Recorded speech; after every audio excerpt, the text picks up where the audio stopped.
Hammaga salom, bu Halovat Servis kanali. Bugun biz sizlar bilan iTunes dasturini o'rnatib sozlashni ko'rib chiqamiz. Birinchi bo'lib dasturni yuklab olamiz. Dasturni yuklash uchun yoki Telegram kerak bo'ladi. Telegram kanalimizda bor.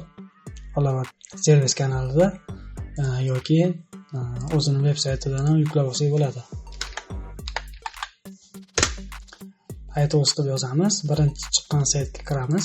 Kirganimizdan keyin bizga mana shu oxirgi seriyasini berishadi. 2026-yil 03-18da chiqqanini yuklab olamiz. Yuklash uchun joyni tanlash kerak. Joy tanlab turib sahifga bosamiz. Yuklab oldi. Yuklab olgandan keyin buni arxivdan chiqaramiz. Ochib turib, zip-ichidagi faylni tashqariga chiqarib olamiz. Faylni chiqarib olganimizdan keyin ustiga ikki bosamiz. Bosganimizdan keyin ustanobga qilishni so'raydi. Rozilik beramiz litsenziya uchun. Next bosamiz.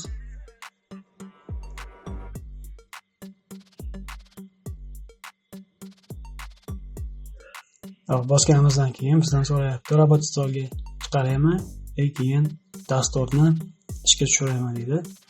Biz finish qilamiz.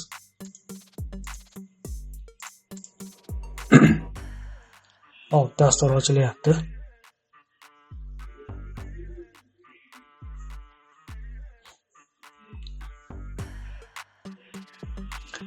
Вы автоматически будет получить достуp обновления. Siz avtomatik dostуп olsangiz bo'ladi. Buni yoqib qo'yasiz, yoki o'chirib qo'ysangiz bo'ladi deyapti. Biz yoqib qo'yamiz. OKga bosib. Bu yerda shakllarni ko'rsatadi. Nima qilsa bo'ladi, qanaqa qurilmalar, qanaqa shablon qilsa bo'ladi, shular ko'rsatyapti. Bundan o'tib ketaveramiz. Endi настройка bo'limiga kiramiz. Kirganimizdan keyin bizda mana bu yerda местоположение faylni o'zgartirib qo'yishimiz kerak bo'ladi. Buni qaysi joylar bo'sh bo'lsa, o'sha bitta papka ochib turib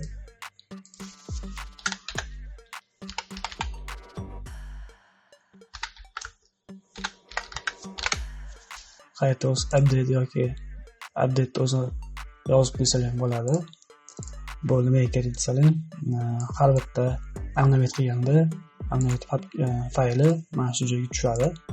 Keyin shu joyda qoladi butunlay. Keyingisi dashturaga kirib turib, mana shu yerda turgan hammasini o'rnatib chiqishimiz kerak bo'ladi.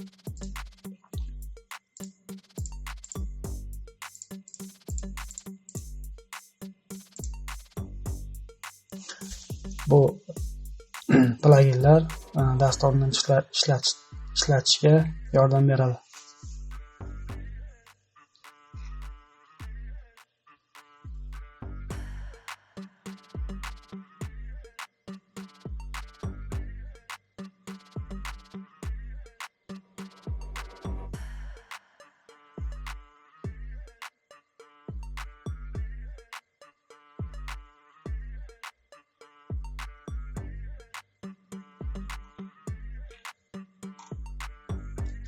Hamma bilaginda o'rnatildi. Endi dastur bilan tanishib chiqamiz. Gilamli bo'limida bu yerda bizda poisk bor. Keyin qo'shilgan qurilmalar soni turadi. Bizda hozir 0.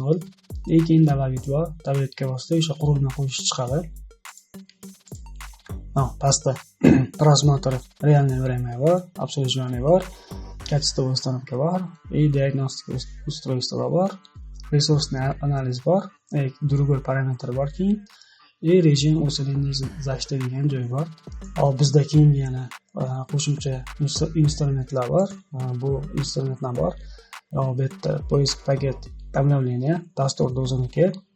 Keyin qurilmalar uchun ping beradi. Keyin IP skanner qiladi. Sizda qaysi IP bo'shligini tekshirib beradi.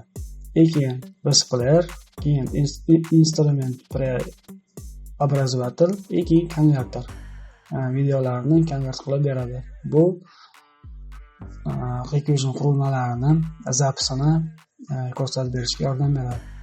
Bu birinchi darsimizda keyingi darslarni o'tkazib yubormaslik uchun bizga obuna bo'lishni unutmang. Savollar bo'lsa kommentariyaga yozib qoldirsalar, o'qib chiqib javob beramiz.